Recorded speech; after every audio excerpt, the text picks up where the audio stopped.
I don't think I've ever even tried a Jerry Seinfeld impression. So what's with Facebook? I think I'd be more of Kramer though. Timothy Frog here, teaching you how to use Twitter. Boy, 21 gigawatts. Put him up. Oh gosh, it's my Goofy.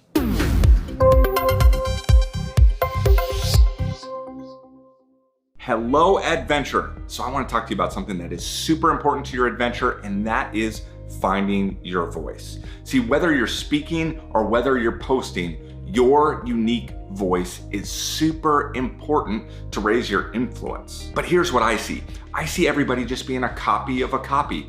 I just see somebody just being an echo. You don't want to be an echo. You don't want to be a copy. You want to have your unique voice because there is your story and your adventure and nobody else can do it the same way. So the world needs that. A friend of mine says cover bands don't change the world. And I thought, you know, he's right. While it might make you a living, that isn't inspiring. Being a songwriter, that is what we all want to be. We want to write music that speaks to people's souls. We want to be that song that is somebody's first kiss, their first dance, that moves them to take action. We don't just want to cover other people's songs. So the problem with that though, is that you can't find your voice overnight.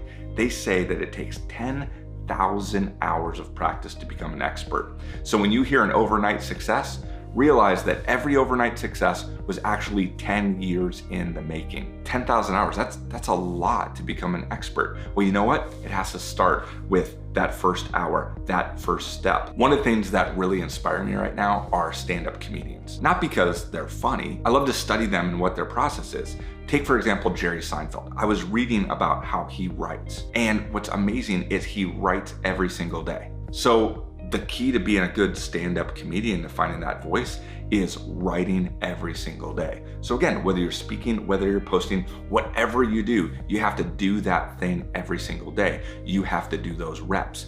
His secret, which is pretty interesting, which I'll share with you, is that he gets a big, huge calendar, and then he puts that calendar on a wall, and then it has the entire year. And every time that he writes, he crosses out a date. Now again, that doesn't mean 4 hours, 5 hours. That means if he's sitting down and he's putting in the work, he puts in the work to get better, he crosses that off. And then after a while, he sees all these chains of days that he crossed off. And you know what his motivation is? To not break the chain, to keep that going, to keep focusing on that thing to do better. For him, it is, if I'm gonna be funny, I have to write jokes every single day. So I don't know what that is for you, but what are you going to do to sit down? What is that 1% change that you're gonna sit down and you have to do every day and not break that chain? The other thing I love about stand-up comedians, it seems like they don't have the same success and failure thinking that we have.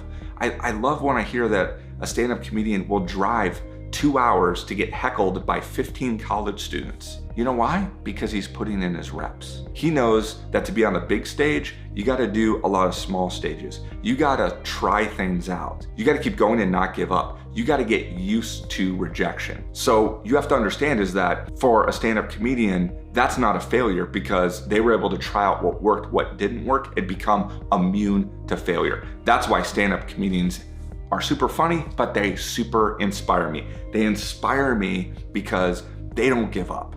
They put their reps in. You gotta put your reps in. You gotta not break your chain because the world needs your unique voice, and your adventure begins right now.